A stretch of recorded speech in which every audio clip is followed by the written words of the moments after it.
শরিয়া এরকম নাই যে মেয়েদেরকে ঘরে বন্দি করে রাখবো, মেয়েদের কর্মসংস্থান থেকে তাদের সেখান থেকে বের করে দেওয়া হবে, মেয়েদের কর্মসংস্থান সুযোগ থাকবে না, মেয়েদের ঘর থেকে বের হতে পারবে না।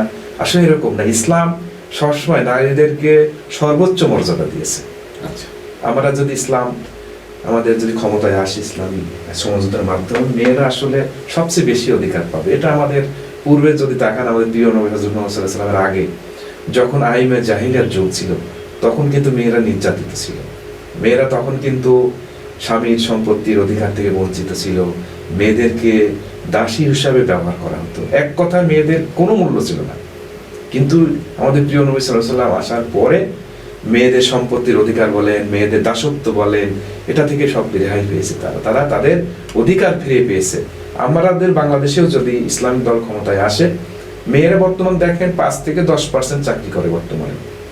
কিন্তু আপনি ইসলাম যদি ক্ষমতায় আসে, আমরা তাদের চাকরির আশা করি যে তাদের যোগ্যতা অনুযায়ী বাংলাদেশে অনেক পার্সেন্ট চাকরি তাদের বৃদ্ধি পাবে এবং তারা স্বাধীনভাবে চলতে পারবে। একটু সিস্টেমের পরিবর্তন করতে হবে আমাদের।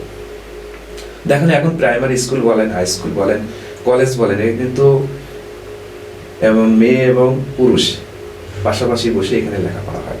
আসলে একটু যদি আপনি সিস্টেমে পরিবর্তন করেন, যে আমরা primary school, high school, college, varsity, medical যদি আমরা একটু আলাদাভাবে প্রতিষ্ঠা করি, তাহলে কি হবে? মেয়েদের ব্যাপক কর্মসংস্থানের সৃষ্টি হবে।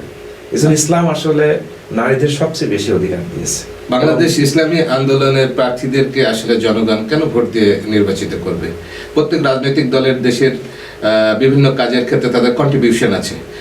এই স্বাধীন বাংলাদেশে আসলে ইসলামী আন্দোলন বাংলাদেশের কি কন্ট্রিবিউশন আছে, যেটার কারণে হচ্ছে যে এই প্রজন্ম আপনাদেরকে নির্বাচিত করবে?